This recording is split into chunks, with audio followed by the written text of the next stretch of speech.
Wonderful. So good to be together with everyone this evening. I think we should always convene for conversations like this after we've had such a beautiful, uplifting Shabbat worship experience together. Thank you again to our wonderful, wonderful service leaders.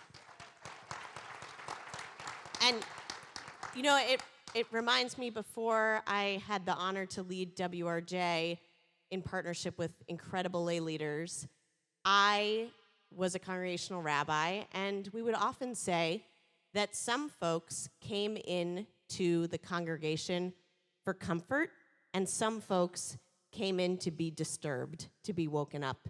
And I think that we're gonna feel and experience and see all of those things this evening. So I'll just take one moment of personal privilege to say, for folks who don't know and for our panelists, that Women of Reform Judaism is the women's arm affiliate of the Reform movement. We were founded in 1913 in Cincinnati, Ohio, now my hometown. And our history is a history entwined with social justice, and our topics of this evening, because we predate the right of white women to vote, of suffrage, and we have traced through the history and the path of social justice all the way through. And we have a history of calling people in, of being the first armor affiliate of our movement in 1965 to state that LGBTQ individuals are full members of our community and that we welcome here and we want them to be with us. And as we think about that frame, as that way in, I know we heard and we have in our materials each of your formal bios and know a little bit about each of you.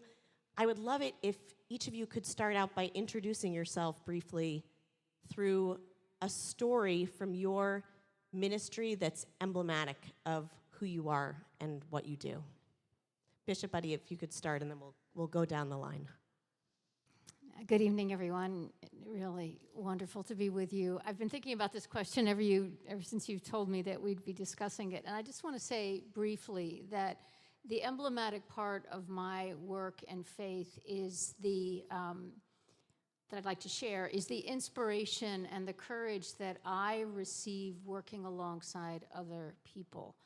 And that's been true since I was a young girl. And I came to faith as a young person in a branch of Christianity that was very exclusive, that had a sense that it was this path of salvation, it was the only path. And the people that inspired me and that stretched me and that the people I wanted to spend time with were people from across the spectrum of faith, Christian and otherwise, who were committed to justice in the world. And I just wanted to be with them, and I wanted to be like them. And that's been true of my entire ministry. I am drawn like a moth to light to people who inspire courage and hope. And in whatever small ways I can, I strive to be like them. And so I'll stop there. Thank you. Imam Magid, welcome, please. When Adam Center, my mosque, was looking for a place in Reston to hold our prayer, Friday prayer, after we were hosted in a church that was sold because they were relocating, a synagogue in Reston offered the space for us. And now have been more than 15 years. We pray Friday prayer there in the synagogue and our night prayer in Ramadan. And that story was covered by more than 100 news agencies. From Rabbi Gold, Rabbi Noshansak, who's here, and Rabbi Hosman, still continue this relationship. And we received emails from people around the world, from Muslims, who saying what it looked like for you guys praying in the synagogue. And they realized the Jewish community have opened their home for us, and they want to continue to work with us through all the difficult times that we had now this past 2 years, years before, and I appreciate that.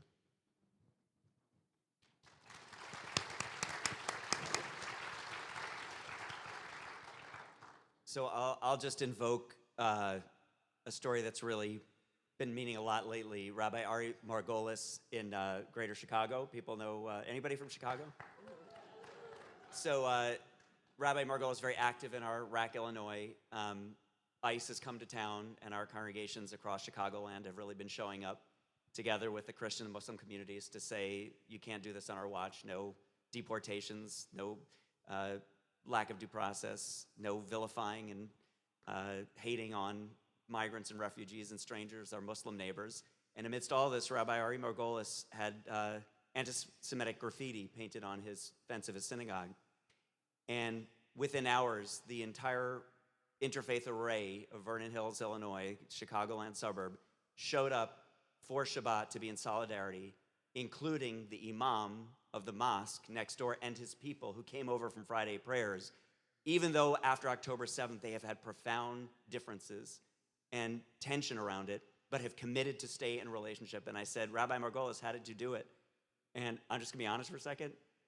He said, I've been listening to everything you've been teaching me for the last 15 years. So that's why I do this work.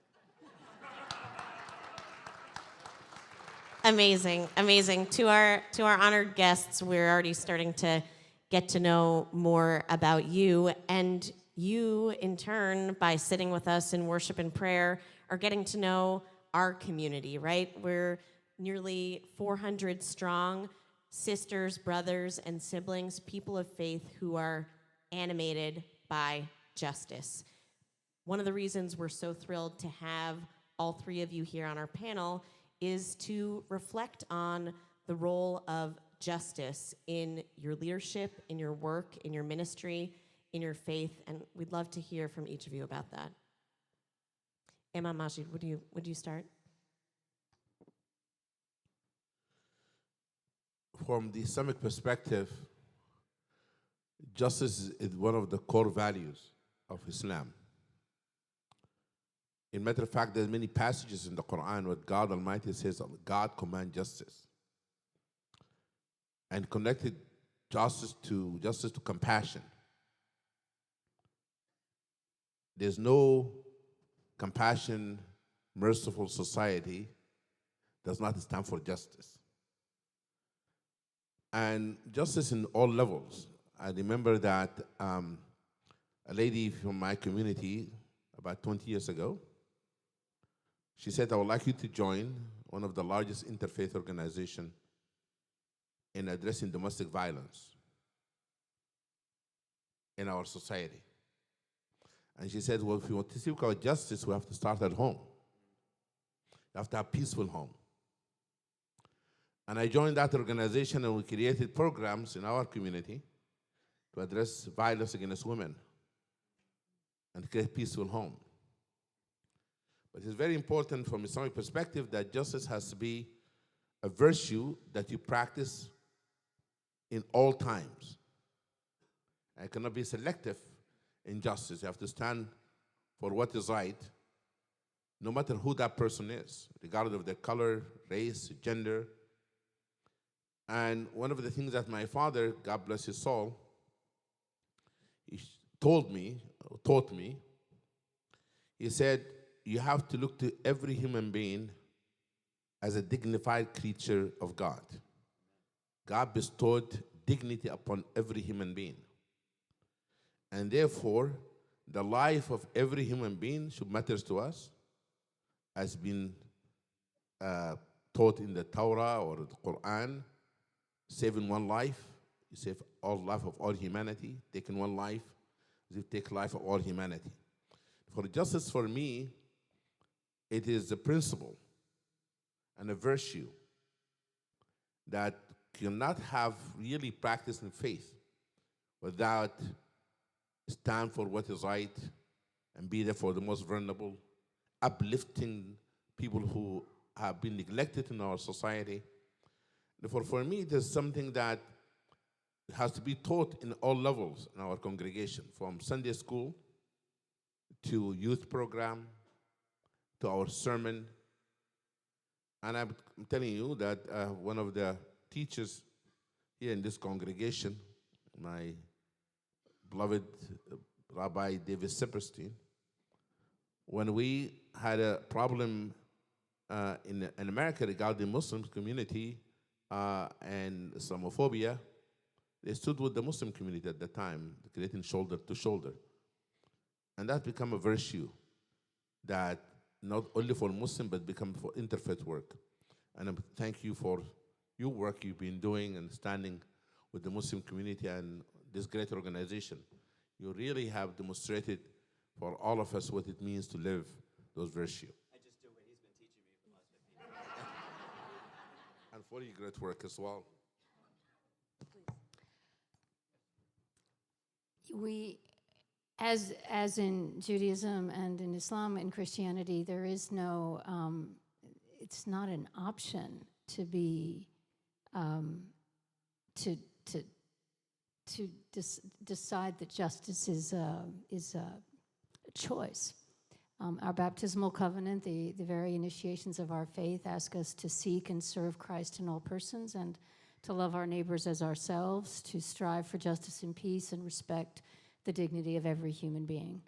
And that the foundational principle upon which everything in the faith rests is exactly what you said, being created in the image of God. We read the same scriptures that of the great ancient Israeli prophets that speak of this, I think, and also the self-corrective, holding oneself accountable perspective, particularly in Judaism, that at its best Christianity is inherited, where we look at ourselves and we recognize the gap between the aspirations of our lives and the way that we, and particularly religious institutions, live, that has been so important to me as I've come up through my life as a leader in the faith.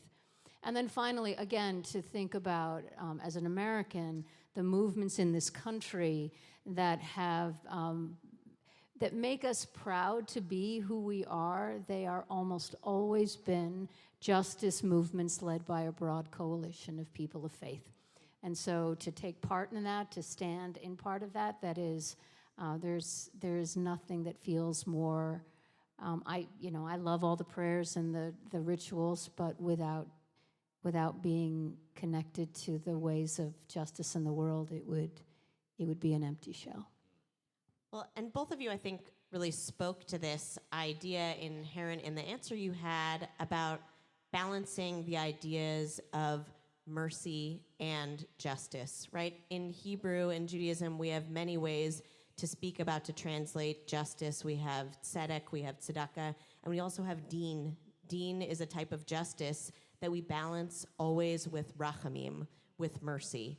And I'm wondering how both of you balance these needs for mercy, for pastoral care, with the needs for justice in our community. And if in particular, could you perhaps comment on maybe a time when you've needed to be the one to comfort someone who was disturbed by some of the ways that you're speaking up for justice, right? If you're pushing at those pieces and finding that the need to balance care and justice comes from some of that speaking up within even your own community or your own congregation.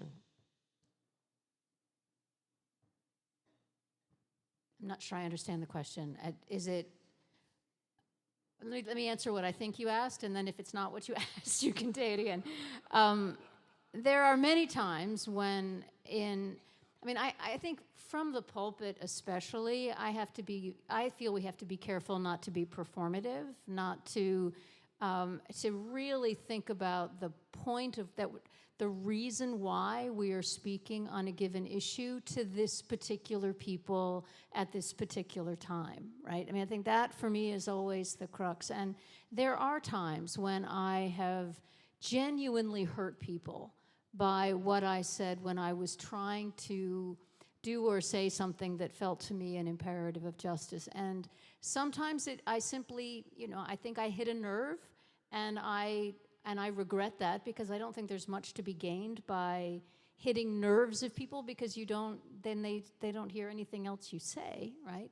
And I think other times I genuinely missed something. I missed some perspective that they had the courage, like what happened just earlier tonight, people had the courage to call me out on it. So I think one of the answers to all your questions is imperfectly. I do all of this imperfectly. And the humanity of our communities and of our world are constantly reminding me of that so that I can get better. What you answered is exactly what I asked. Yes, Imam. Sometimes you might see someone who have wronged others because of being misinformed. They are themselves, they are victim of stereotyping, misinformation.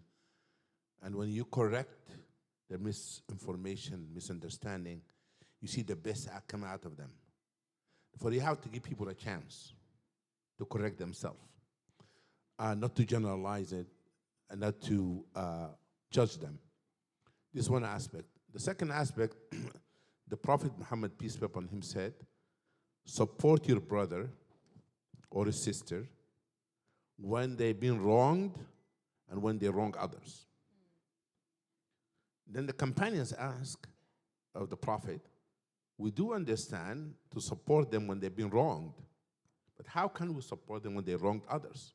He said, by stopping them from wronging others, by helping them to find their spiritual potential, to realize that it's not acceptable for them to wrong others, and part of Islamic teaching is to do spiritual reform, to help a person to get out of the set. That's why I do in domestic violence, with educate men, especially men, and the rights of women, because some of them have misconception, misunderstanding, what come from a culture that taught them the wrong things, how to treat women. Right, and to have that openness that people want to learn and develop and to grow and to listen to each other. Absolutely. Bishop Budde, I would love to speak now about your sermon. We already heard a reference, a moment to it, and many, many people will have watched it, have seen it. If not, I highly recommend going to watch and witness the incredible way in which you stood up. I love the story of Queen Esther. I love to look at the world through her lens. I love to own Esther. If anyone else is trying to take Esther away from us, Esther is our hero who stands up and speaks truth to power. And you stood up in that moment. You had a pulpit. You had an opportunity to speak, and you referenced some of the things that Rabbi Person mentioned in the introduction of our session, and you also spoke a lot about unity. I love the way that you spoke about unity in your words, and I would love it if you could reflect for this group of brothers and sisters, of siblings in faith who are sitting together several months out from delivering those remarks. Where are we? What have you seen? What has that brought us to in this moment? An easy question, I know.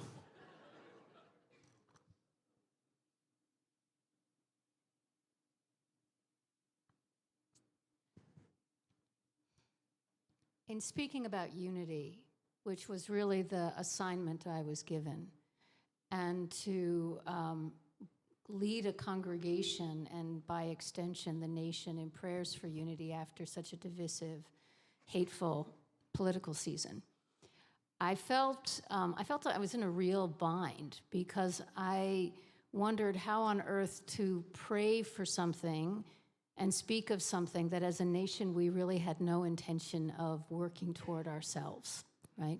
And you all know how God feels about prayers that are offered when we aren't serious about following through on what we pray for, right? So I mean, that was the crux of it. And that to seek a deeper unity that is not partisan, that is not based on agreement, that it's not based on being all the same, it's not based on winning over, but is a threshold of common value and purpose and a way of respecting one another and seeking the good of all. So that was sort of the thrust of it, right? So I feel I'm not surprised that it didn't change the course of this current administration. That, on some, I mean, I mean, you never know how. I mean, not that I would have expected that. I was actually simply asking for a very gentle shift in tone, really. I mean, he won the election. The whole country had voted this whole sweeping thing in. I was just asking for a recognition that when you've got all the power, you can afford to be a little generous, right?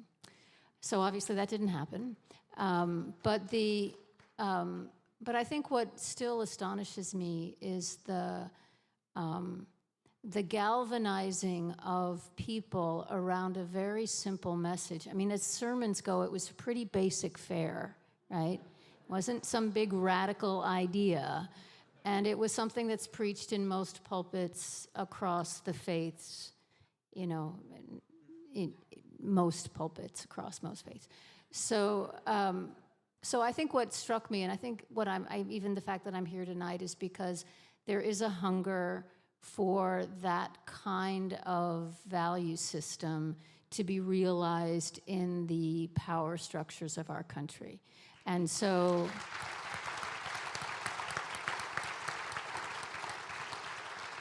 And it happens to be that these moral values, these spiritual values for those of us who are people of faith, are completely resonant and transferable in a civic society where you don't need to be a person of faith to recognize them as true and the decent way to structure your society. So, I mean, I think my threshold, and I believe we're in agreement here, is you enter the public sphere for the sake of the common good, right? For the common good and for the protection of rights and the protection of the most vulnerable. That's why we enter the public arena.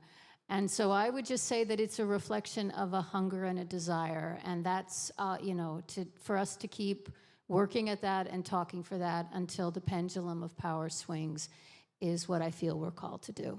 And right now it's an uphill battle, but when I'm around people like you, I think, yeah, we got this.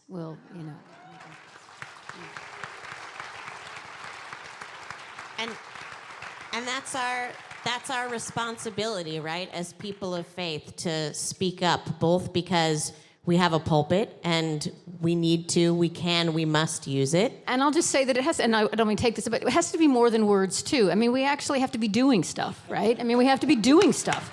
And we have to be proximate to suffering. I mean, this is not something that is done in the abstract. I wasn't talking about abstract people. I was talking about people I knew and loved, people that you know and love, right? This isn't some idea. These are human beings. And when we dehumanize each other, horrible things happen. And when we see each other as created in the image of God, we have a chance of creating a society that our children would be safe to grow up in. Beautiful, beautiful. Thank you so much. We say, Hine matov umanayim shevet achim achot gam yachad. How wonderful it is when we sit together as brothers and sisters and when we learn from each other. So some recent data that's really been interesting me is really a resurgence in attendance in churches and folks going on pilgrimage to Mecca. And we would love to learn from you. If you have secrets, we want to know them. Imam Magid, if you could just share some of what you're seeing, and we'd love to learn from you. It seems in the time of this uncertainty, people sometimes turn to their faith. And I can see that in my community. It is true that I've been in Mecca many times, and in the past year, when I went to pilgrimage, I lead the congregation to Mecca every year, and about 80% of the congregation were young people. They went to pilgrimage. And I think because people are looking for grounding, and many of them now are active in social justice as well. That does not go without challenges. We have also challenges.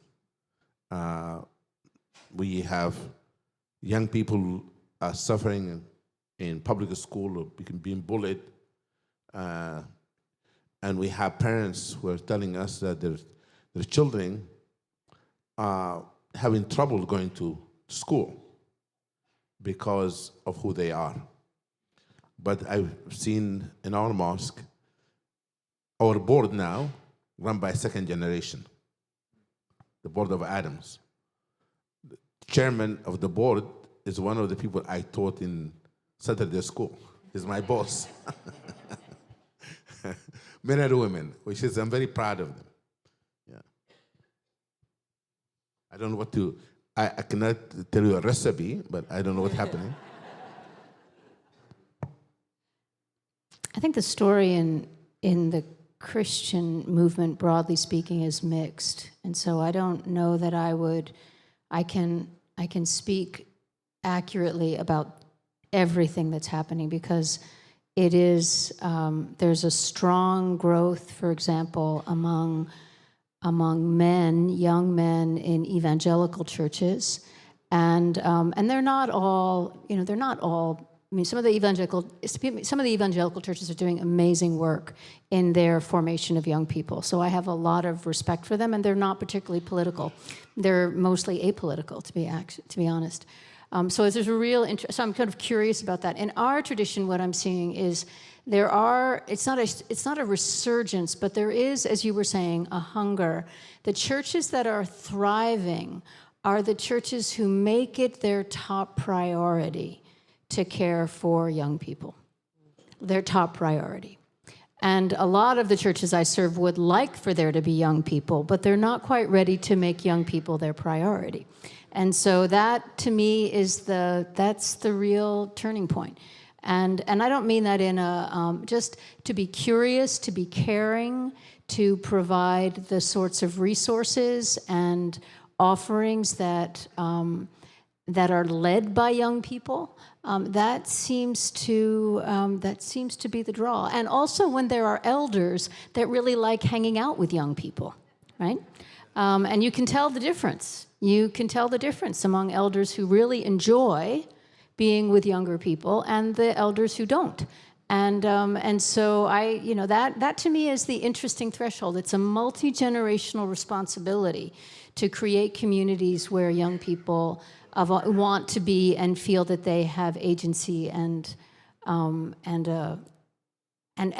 to be there. So, right, we say in organizing, nothing about us without us, right? So we want to make sure that we're keeping the folks that we're eager to engage centered in the conversation, asking for their input and thinking about what they're interested in, not creating something for them, but with them.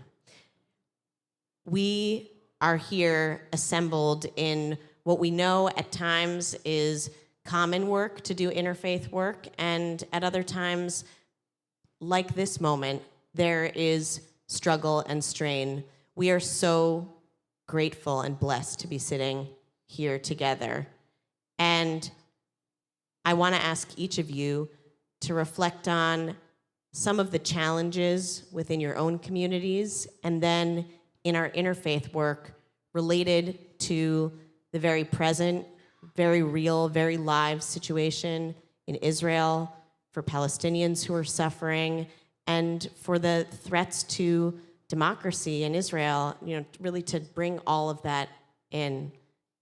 Rabbi Pesner, Jonah, I wonder if you could start. Yeah, I mean, I was very intentional in starting with the Ari Margolis story. I wish that were the norm. It isn't. There are leaders and rabbis, and I'm telling you, some of you probably already know, who repeat the kind of trope or the narrative that was kind of underneath Rabbi Jacob's brilliant Devar Torah around, where have our allies been? After October 7th, they didn't show up for us. And it's unclear in the way that trope gets repeated, number one, whether the people repeating it have actually done the hard work that Rabbi Margolis did so that on an October 8th, allies and friends would actually show up because there had been relationship. I also think it underestimates how much the Tree of Life shooting was a profoundly different interfaith experience than October 7th was. It seemed evident, I think, in the interfaith arena in communities around the country that when a synagogue is the victim of mass murder, that people just show up and say, what can we do? But when something happens in Israel and the West Bank and Gaza that most folks don't know a whole lot about and understand, and don't realize the trauma and the impact for Jews, expecting that our friends, neighbors, and allies would know what it means, have a clear political analysis, not be conflicted about the moral complexity of the situation in Israel and the West Bank and Gaza, I think is probably intellectually lazy. And I say to folks, okay, so this is the work. But here's what I really want to lift up. Your Jewish family, to our dear Bishop Budde and Imam Magid, what people in this room and our wider 2.1 million Reformed Jews are experiencing is a kind of a cognitive dissonance. On the one hand, anti-Semitism is really real and violent. I invoke the names of Yaron Lashinsky and Sarah Milgram, who were murdered just a few miles from here, for being Jewish. The press spun it as a story about Israeli embassy staff. The shooter didn't know that. They were just at an event, mostly of Jewish people, that actually were meeting about humanitarian aid to Gaza. Or Karen Diamond, who was a Holocaust survivor who was firebombed and murdered because she was running to free hostages. So it's real. And at the same time, our folks also know that even though there is real threat and danger, there is literally a weaponization, a using of Jews to tell a story about anti-Semitism in order to roll back democratic norms and institutions like higher education, freedom of speech, due process of law. The list goes on and on and on.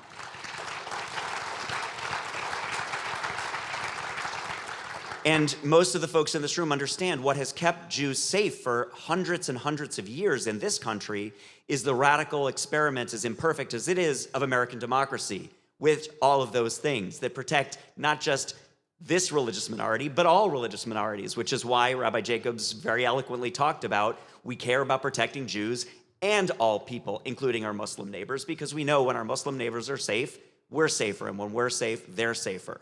So we feel, I think, squeezed between an authoritarian and illiberal threat on one side that is using us as a pawn, and the reality that sometimes our friends and neighbors don't understand. And then the last thing which is that the threat is real, I'll say about this is Maya Wiley was here last night speaking to our Commission on Social Action, and she was asked about this, and she said something so prophetic and important. She leads the Leadership Conference for Civil and Human Rights, 250 groups in a coalition across. There are Muslim groups, Arab American groups, there are religious groups, there are LGBTQIA groups, all kinds of groups. And she said the one thing she hears in every community is, why doesn't everybody else show up for us? It's like every community feels like we're in this alone and our friends aren't doing. If we spend more time in the space that Rabbi Jacobs invited us into, which is really with radical empathy, thinking about what is the experience of and being proximate, Bishop Budde, as you said, being proximate to the experience of others, then I think others would be much more deeply concerned about what we are experiencing as well, if that makes sense.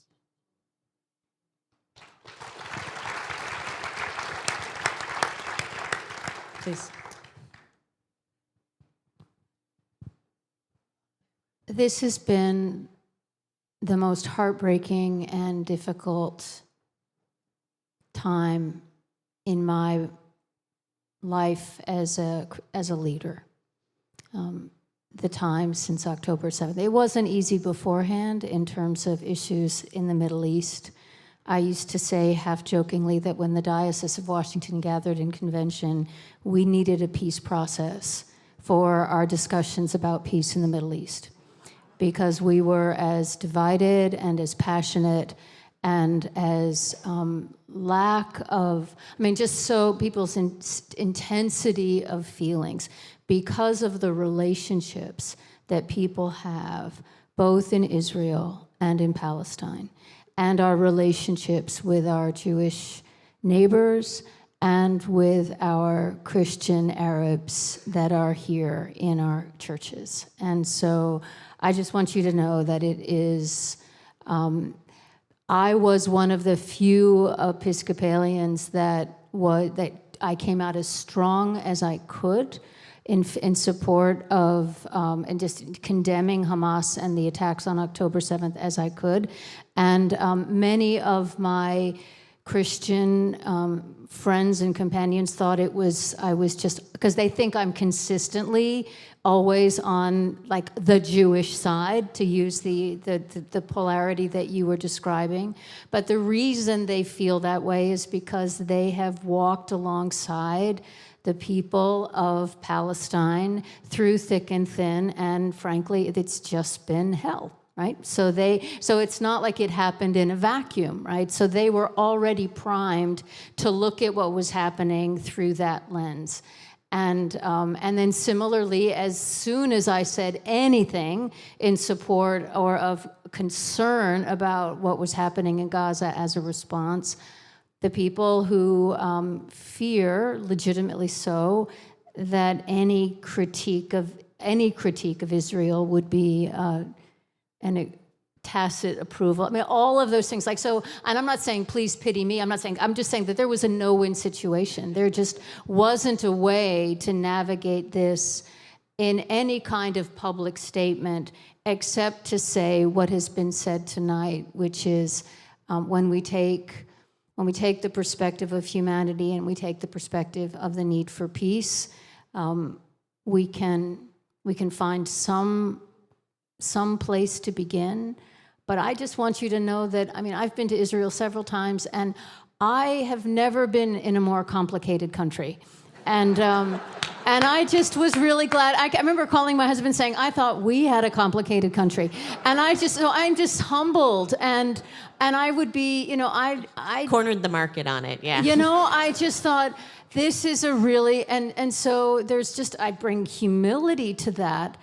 And also a sense of responsibility because of our government's support of the militarization of the Middle East writ large, right? And so that's where I feel like, okay, what do I do with that? But I pray for you and for your people and for the nation of Israel.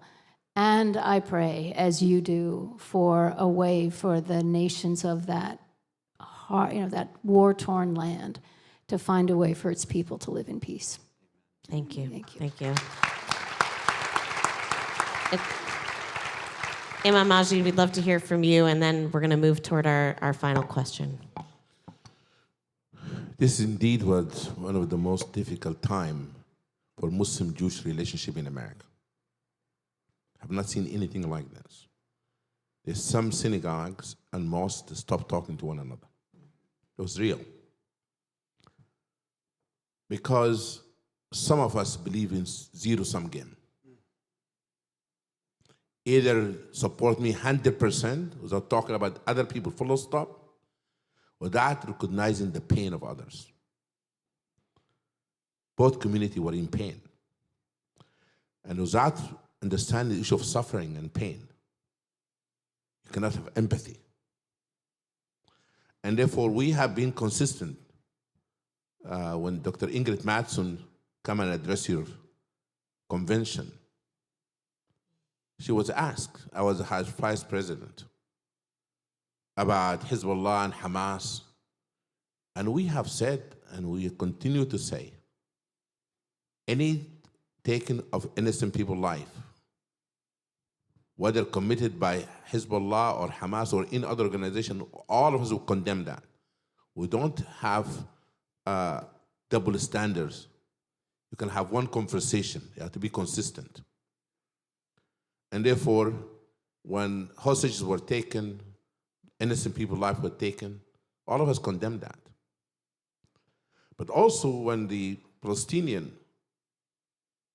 life been taken, when mothers riding numbers or on the children's arms to make sure they can recognize them. For me, I believe all of us, by the way, just was moved by this sermon tonight. I'm so glad I heard the sermon. We have to be consistent in our values. When we believe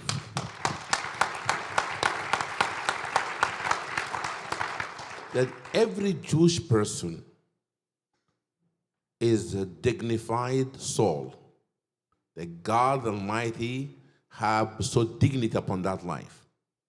when you believe that every Muslim, every Christian, every atheist, they have dignity, we cannot see people through lenses of our labels. When we've been consistent doing that, then we'll live up to our values. Therefore, I say to my congregation,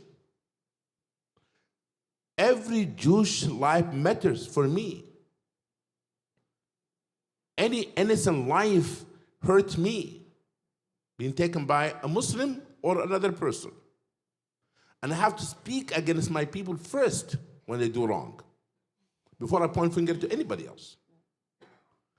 And therefore, I believe in this consistency. And I believe in equal rights. Whether the Palestinian, or the Israelis, or the Sudanese, I believe in equal rights. Give people their equal rights, and that's all we need. But I would like just to say something. When October 7th took place, and innocent people lost, being killed, kidnapped, I reached to the synagogue, Rabbi Hosman. I said to him, listen, your community are in pain. If you don't like us to come this Friday, we'll suspend it. We'll not come. And he said, no, Imam Magid. We had breakfast. His board wrote a letter to our community. Rabbi Hosman spoke to 500 congregation, telling them, we love you, we want to be with you. There's the time that we to stand together, not to allow anything to separate us. And that really went a long way to my community, where people lined up giving hugs, including the Palestinian members of my community. We need to do more of this in America. Amazing. It is so hard and it is so painful, and we can hold it all. And those who would tell us otherwise are trying to divide us and to separate us because they want us to stop fighting for that radical experiment of American democracy. So briefly, as we come to our close, what can all of these amazing allies who want to be engaged in the interfaith work of protecting our democracy do?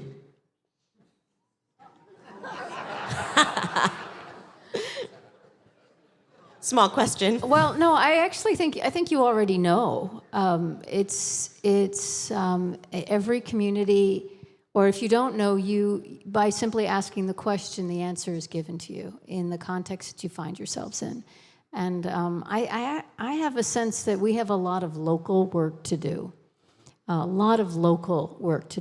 reweave the fabric of the country in a way that will then translate into a different kind of political reality. That's just my sense right now, that local efforts, local relationships, local issues, and then in partnership, whenever we can kind of move things up the legislative process. But I would say, you already know. Just keep going. Just keep at it, and be charged and inspired here to know that what you've been called to do for such a time as this is really important, and perhaps more important than we will ever know.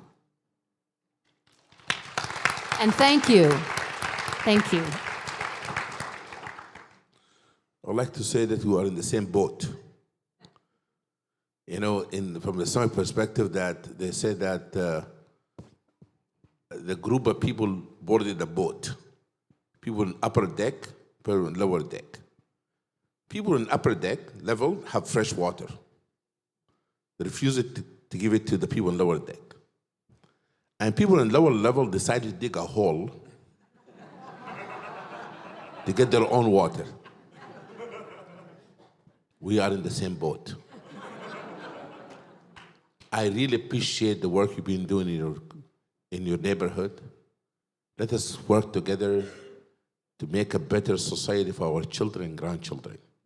This is our moment. We have to hold it together.